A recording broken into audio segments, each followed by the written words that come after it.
Kasus seorang wanita yang dulu ketika pertama kali saya ketemu udah 7 tahun atau 8 tahun dia diganggu, di mana kasusnya itu sukmanya itu hilang.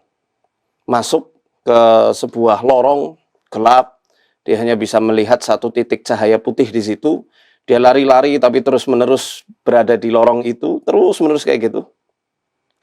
Sampai ketika awal-awal saya ruqyah itu, dia bisa berbahasa asing. Oke. Anehnya dia nggak bisa bahasa Arab. Dia nggak bisa bahasa Inggris pun ya nggak terlalu lancar.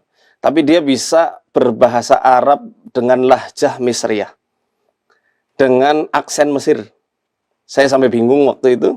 Saya sampai bertanya-tanya, kok bisa? Waktu itu kan, saya ini peruqyah yang logis. Nggak langsung apa-apanya ke jin. Tapi di saat itu juga saya ngatakan ini kayaknya bukan xenoglosi deh. Ini bukan rekaman alam bawah sadar dia yang pernah belajar dan mendengar bahasa Mesir, kemudian dia ucapkan karena logatnya berbeda, intonasinya berbeda, suaranya berbeda, dan aksennya benar-benar kayak orang Mesir asli. Ya Ragil, amilai. Dia bilang itu, loh kaget saya. Ngomong apa ini? Kok bisa pakai bahasa Mesir? Dan itu berlanjut. Saya bercakap-cakap sama dia dengan bahasa Mesir, nyambung. Disitulah saya mulai merasa ini unik. Yang lebih parah mungkin ada ya, yang tadi sampai keluar darah dan lain-lain itu kan parah ya. Tapi ini unik. Kok bisa? Saya belum pernah mendapati pasien-pasien yang semacam ini, yang bisa sampai mengubah dan membawa memori yang nggak pernah ada di dalam alam bawah sadarnya. Ini kan berarti memori dari entitas lain. Betul. Ketarik gitu.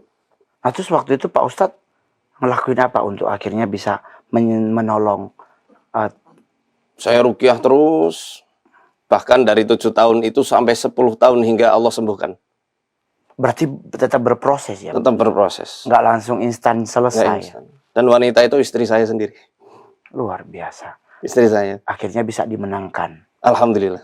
Alhamdulillah. Sebenarnya Pak Ustadz, apa yang melandasi diri seseorang itu sampai bisa kemasukan entitas lain? Banyak hal. Tapi yang paling besar di dalam Islam adalah melakukan persekutuan. Itu seperti yang Allah firmankan di surat Nahl ayat 99 sampai ayat 100. Persekutuan sama setan itu yang paling besar, buka portal yang lebih besar.